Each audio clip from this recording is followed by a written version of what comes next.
For hosting us in this incredibly beautiful venue. For those of you who haven't been next door yet, please do go and have a look at the incredibly priceless miniatures.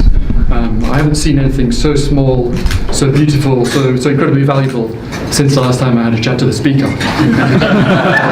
please do pick up some of all the pictures are for sale, so please do pick up some of the priceless art on the way out. Ladies and gentlemen, I have to start this with a confession. I know that I got all of you here this evening by telling you that this was going to be the launch of my leadership campaign.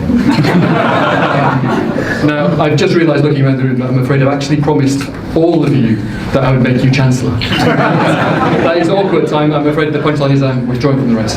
And the only thing I can say in my defence is that I've actually been less generous with the job offers than some of the other people who are running.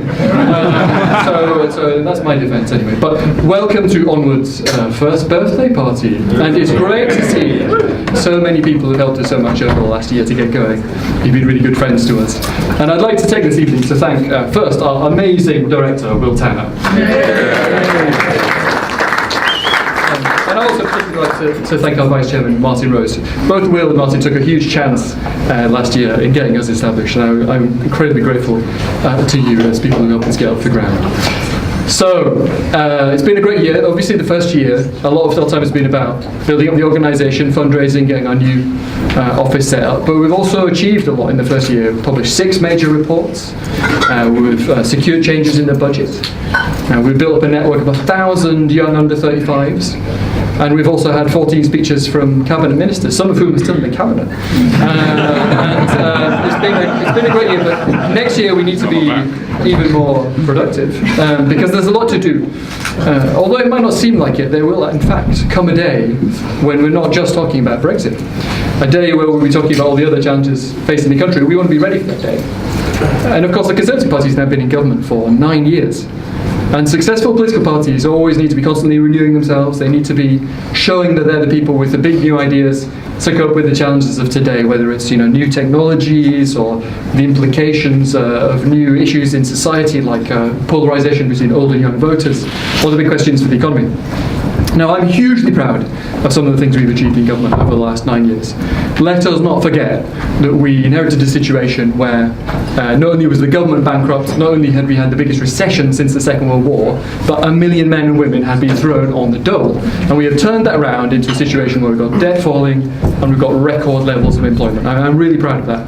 And I don't want to hand over now to a bunch of low-grade Marxists who want to turn this country into Caracas-on Thames.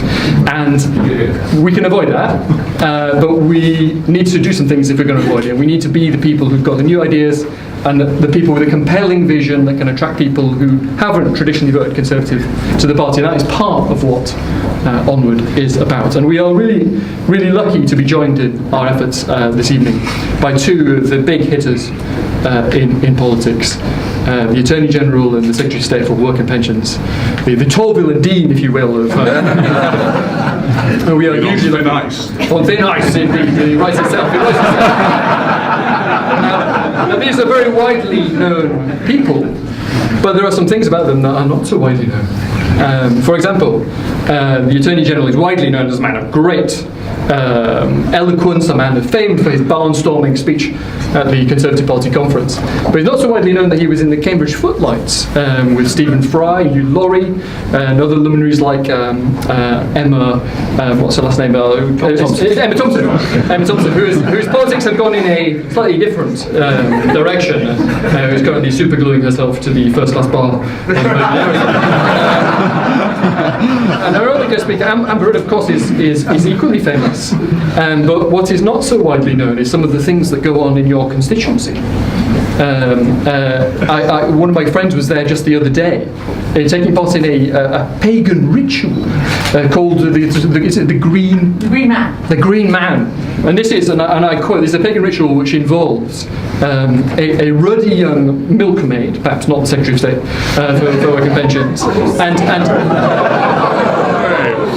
No. Let me finish the sentence. I've already made cavorting, which is why we can rule out the Secretary of State. And also men dressed as trees, and it used to traditionally involve men dressed up as women. So very much like a normal day in the life of the Conservative Parliamentary Party. You must feel right at home.